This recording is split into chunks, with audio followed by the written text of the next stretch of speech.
എൻ്റെ അഭിപ്രായത്തിൽ ജീവിതശൈലി രോഗങ്ങളെ തോൽപ്പിക്കാൻ ഏറ്റവും നല്ല എളുപ്പമാർഗ്ഗം വ്യായാമമാണ്.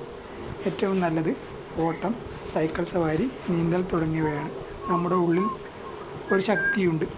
ഉദാഹരണം, നമ്മൾ ഒരു ദിവസം എത്ര ഓടാൻ കഴിയും, എത്ര സൈക്കിൾ ചവിട്ടാൻ കഴിയും, അത് വളരെ ശ്രദ്ധിച്ച് നോക്കുക.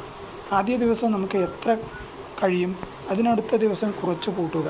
അങ്ങനെ കൂട്ടി നമുക്ക് താങ്ങാവുന്ന രീതിയിൽ എത്തിയാൽ അത് തുടർച്ചയായി ചെയ്യുക. എല്ലാ ദിവസവും ചെയ്യണമെന്നില്ല. ഇടവിട്ട ദിവസങ്ങളിലായാലും നമ്മൾ ആർജിച്ച ശക്തി ഉള്ളിലുണ്ടാവും. ആ ശക്തിയെയാണ് നമ്മൾ നിരന്തരം പരിശീലനത്തിലൂടെ നിലനിർത്തേണ്ടത്. അപ്പോൾ നമ്മൾ ഒരു രോഗവും വരില്ല. ഹാർട്ട് സംബന്ധമായ രോഗവും മറ്റ് കഠിനമായ രോഗമുള്ളവരും ഡോക്ടറുടെ നിർദ്ദേശപ്രകാരം മാത്രമേ ചെയ്യുക.